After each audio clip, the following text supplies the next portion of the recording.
Eu tenho feito visitas às comunidades e esta semana estive na segunda-feira no bairro Japãozinho e ontem à noite estive no bairro América, inclusive com a presença do vereador Agamenon, e quero até me referir também nesta fala ao vereador Adriano Taxista. E é impressionante como os problemas se repetem com variações na intensidade, mas os problemas são os mesmos em todos os bairros onde a gente vai. A questão da saúde, a questão do transporte coletivo e, em particular, a violência urbana. E no cenário da violência urbana, eu quero destacar aqui o problema da droga-adição, do uso das drogas ilícitas e, em particular, o problema do crack. Um dos grandes males dos nossos dias, que desestrutura famílias, e quero fazer aqui uma reflexão com relação a esse problema. E começo me baseando na nossa lei maior, a Constituição desse país, que fala que a criança é uma prioridade absoluta. Eu estive lendo outros dias, fui reler os direitos fundamentais dos cidadãos, os direitos individuais e os direitos coletivos. Está lá, a criança é prioridade absoluta e responsabilidade da família e do Estado. E falo aqui o Estado enquanto ente político. E justamente é preciso que esse problema seja enfrentado sob a responsabilidade e com a somação de esforços, que envolve os cidadãos, que envolve os entes públicos, municipais, estaduais e federais, que envolve a sociedade e que envolve os legisladores, os políticos, e aqui fora dessa ótica de história de situação e oposição, mas enfrentando o problema social como responsabilidade de todos nós. E qual é o cenário em que acontece o problema da droga-adição, do uso do crack? Vamos destacar aqui o problema das mulheres viciadas no crack, das meninas, das adolescentes viciadas no crack. Nós temos dados de pesquisas nacionais que a gente procura sempre estar inteirado desse problema para que a gente faça uma discussão fundamentada aqui na Câmara. Das adolescentes viciadas que estão aí nas cracolândias desse país, a maioria delas já teve pelo menos um filho enquanto envolvidas na droga-adição. 25% delas já tiveram mais de um filho. E vejo que são adolescentes ainda despreparadas do ponto de vista fisiológico, do ponto de vista emocional, do ponto de vista material, econômico, para que pudessem ser mães. E nesses casos que têm mais de um filho, muitas vezes cada filho tem um pai, acentuando o problema da desestruturação familiar. Até os 4 anos de idade, 56% dessas crianças estão abandonadas. 56% até os 4 anos. Mais da metade delas. Isso é muito grave. E veja, eu falo aqui de crianças até 4 anos de idade, que a nossa lei magna diz que essas crianças são prioridade absoluta. E o que é que acontece no nosso município? Nós temos um problema crônico de inexistência de creches. Isso é construído ao longo dos anos. Há uma defasagem, uma carência muito grande de creches aqui no nosso município. A creche deveria absorver a criança até os 3 anos e meio. A partir daí existe a carência na escola. Muitas crianças não conseguem acesso, não conseguem uma vaga à escola, e aqui falo da escola que não é integral, da educação que não é integral, e falo sem questionar a qualidade da escola, a qualidade da educação que é prestada a essas crianças que conseguem chegar até a escola.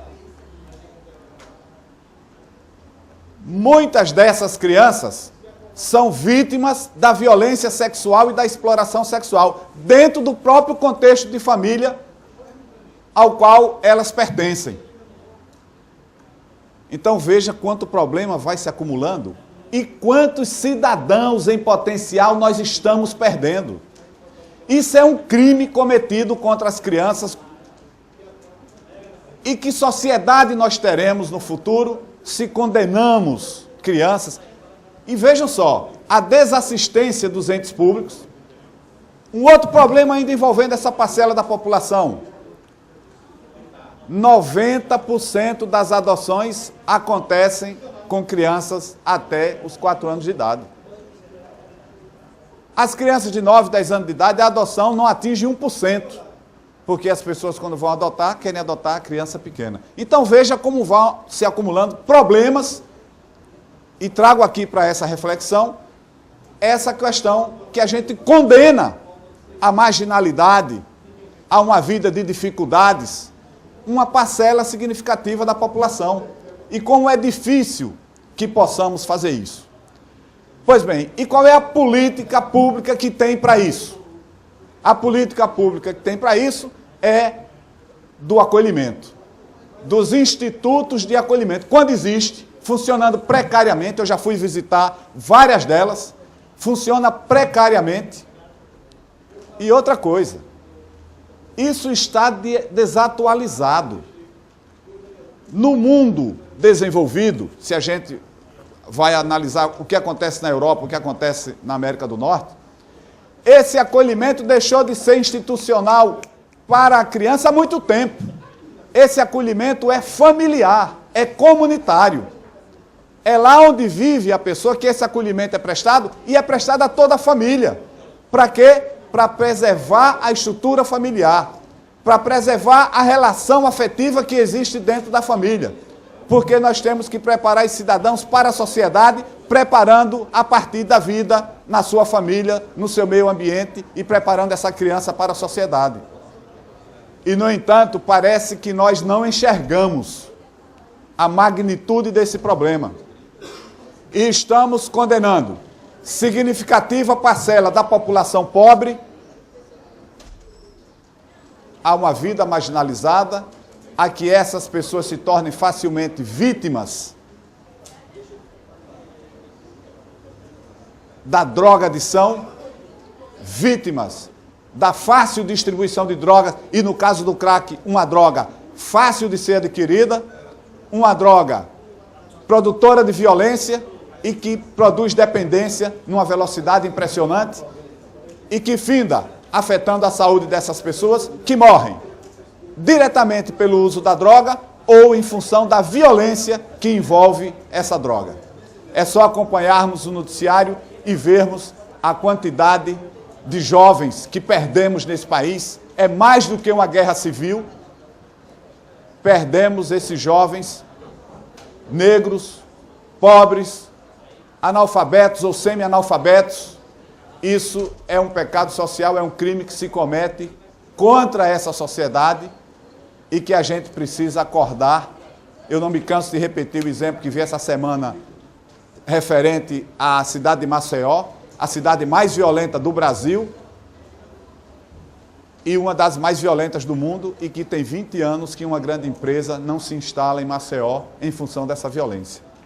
E se nós não nos somarmos, se nós não nos alertarmos em função de tomarmos uma atitude efetiva no sentido de resolvermos esse problema, eu trouxe aqui uma cadeia de problemas que envolve a criança que nasce de mães viciadas em drogas,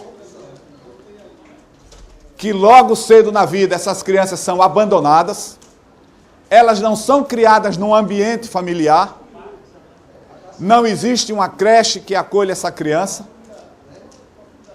o acolhimento é nas ruas. Quando acontece o acolhimento institucional, ele segrega essa criança da sua família e do seu meio ambiente. Então veja quanto problema vai se acumulando e como a gente vai condenando esta criança indefesa e colocando essa criança numa condição de risco. Em vez de ser uma criança como prioridade absoluta, nós temos uma criança em risco absoluto, condenada. E as pessoas que têm um padrão de vida, que têm a sua família ali arrumada, elas não podem não enxergar esse problema, dizer isso não me afeta, porque na minha casa não acontece isso. Primeiro, porque seremos todos vítimas da violência urbana. E segundo, é desumano que a gente imagine, porque esse problema não nos afeta, a gente não deve enxergar e se envolver com o problema que afeta a maioria das famílias brasileiras. É muito preocupante isso que a gente está evidenciando, está mostrando aqui para a sociedade, que é a condenação à morte, é a condenação a uma vida na barbárie, a uma vida submetida à violência, é uma vida desumana. E nós, com as nossas ações, com as nossas práticas, estamos contribuindo para isso, a partir do momento que a gente se omite. A partir do momento que a gente trata isso como uma questão, o meu grupo político faz isso, o seu não faz. Todos, absolutamente todos, contribuíram para isso. Porque essa situação não acontece de uma hora para outra, de um dia para o outro. Isso é um processo histórico de irresponsabilidade com o outro, de irresponsabilidade com o ser humano. E nesse momento nós não agimos como seres humanos, efetivamente humanos. E condenamos uma parcela significativa de crianças a essa vida. E muitas vezes a solução que encontramos é: vamos fazer mais cadeias, vamos botar mais polícia na rua, a polícia tem que bater mais. É agir na consequência sem considerar as verdadeiras causas sociais desse problema que estão aqui. E esses problemas que existem para toda a sociedade, eles se agravam quando a gente considera um adolescente, esse é o perfil, uma adolescente viciada em drogas, despreparada do ponto de vista fisiológico, emocional e social, e que tem filhos. Filhos, muitas vezes, cada um de um pai, que são abandonados até os 4 anos de idade, que não tem uma creche para acolhê-lo, que a adoção é 90% das crianças até 1 ano de idade. Veja, até essa possibilidade que poderia trazer uma contribuição, ela cria dificuldades. Uma escola pública que não acolhe, um modelo de acolhimento institucional que segrega a criança, que não recupera. Então veja como que estamos produzindo a violência social. Essa é uma das facetas. Essa questão que eu estou trazendo aqui hoje pela manhã é um dos aspectos produtores e geradores da violência urbana. Essas crianças, se formos analisar, são elas que constituem o maior número de vítimas da exploração sexual e do abuso sexual. Então veja de que modo nós estamos tratando